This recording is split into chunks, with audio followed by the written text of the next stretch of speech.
Hi everyone, Daniel here with another AWS book review. Today we will be talking about the AWS Lambda in action from the Money Publications. I think Money Publication is a very good way to learn more in depth about any development topics. In this case, it's going to be about the AWS Lambda. I think it's for experienced people, experienced readers in terms of the implementations of AWS Lambda. I like very much the Manning books collection.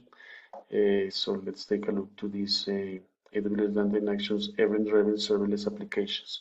So this book has 4 parts and 17 chapters. So let's take a look to each chapter. The chapter 1 is going to be about the running functions in the cloud. So it's going to be everything about understanding why functions can be primitives of your application, getting an overview of AWS Lambda, using functions for the backend for your applications, building event-driven applications, and calling functions from client. The second chapter is the creation of your first Lambda function. So how do you create your first Lambda function, understanding functions, configurations, and settings, testing functions from the web console, and using the AWS line command line interface for call functions. And finally, for this first part, you will have your first function as a web API, so the introduction of Amazon API Gateway, the exposing functions as a web APIs, customizing the integration between web APIs and function, testing your APIs in the web console, browser, and command line, and using the API gateway context in function. The second part is going to be about building event-driven applications. So it's going to have everything related the security.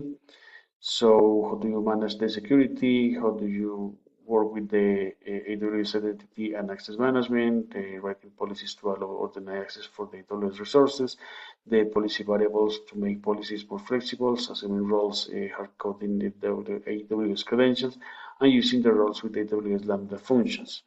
Then in the next chapter, you will be using all of these policies with the standalone functions. So how do you import custom libraries in your functions, subscribing functions to events coming from other AWS services?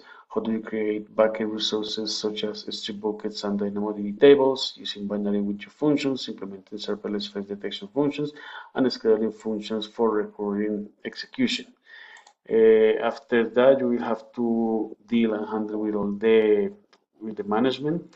So how do you manage the identities, the introduction to Amazon Cognito, the external authentication with Amazon Cognito, integration for customer authentication, management authenticated and unauthenticated identities in your application. Then how do you call all these functions? So the chapter is going to be calling the function from a client.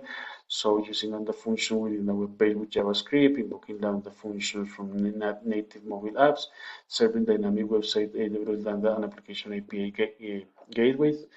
Then you will have to deal with all the design for the authentication. So this chapter and this part of the book explain how do you design the authentication service as an event-driven application, interacting with the JavaScript, sending email from Lambda functions, storing data in Amazon DynamoDB, and managing encrypted data. Then all the implementation of these authentications. So with this, you will have to implement the serverless architecture for sample application authentication service, creating the backend as a Lambda function, using HTML with JavaScript to implement the client application, using the AWS CLI to automate initialization and deployment, having central configuration and sharing code among multiple Lambdas, and using the SES to send emails without servers to manage. Finally, you will start seeing how do you add more applications and more features to the authentication. So you manage changing password, the integration to Amazon Cognito again for the login processes, using the login to get credentials without authenticated users, and allowing access to Lambda functions to authenticate users. Then how do you build this chapter they teach you how to build a media sharing application. So it's going to be all the mapping, the architecture for technical implementations, best practices for simplifying, consolidating, and evolving the architecture, designing the model with Amazon S3 and Amazon DB, security implementing the client application, and react to events in the backend. And finally, in this chapter, you will see how why the event-driven is the event-driven architectures in the front-end and back-end systems, how to use it, relating event-driven architectures to reactive programming, using an event-driven approach to implement microservices, managing scalability, availability, and resiliences, and estimating the cost and using that information to design business models.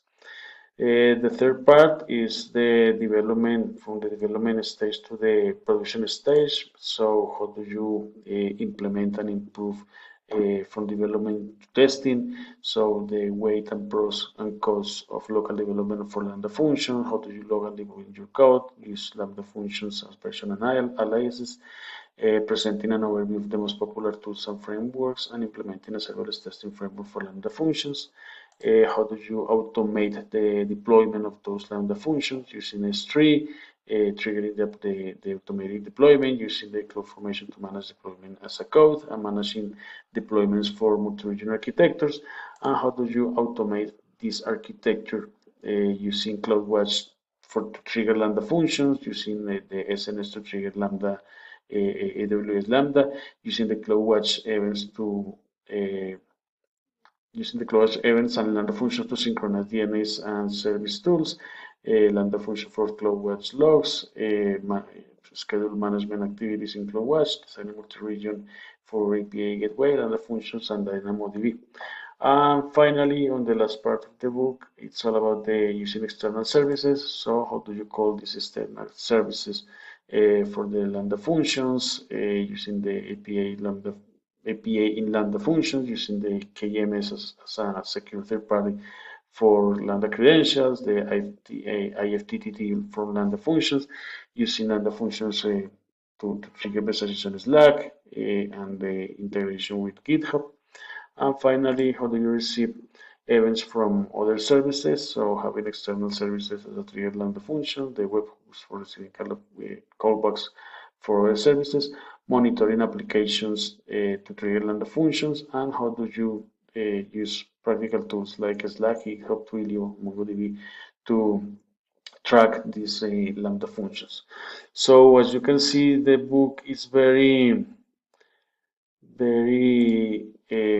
specific about everything regarding Lambda. It's for you to learn and understand more about how do you use these Lambda functions and how do you start working with this event-driven serverless application.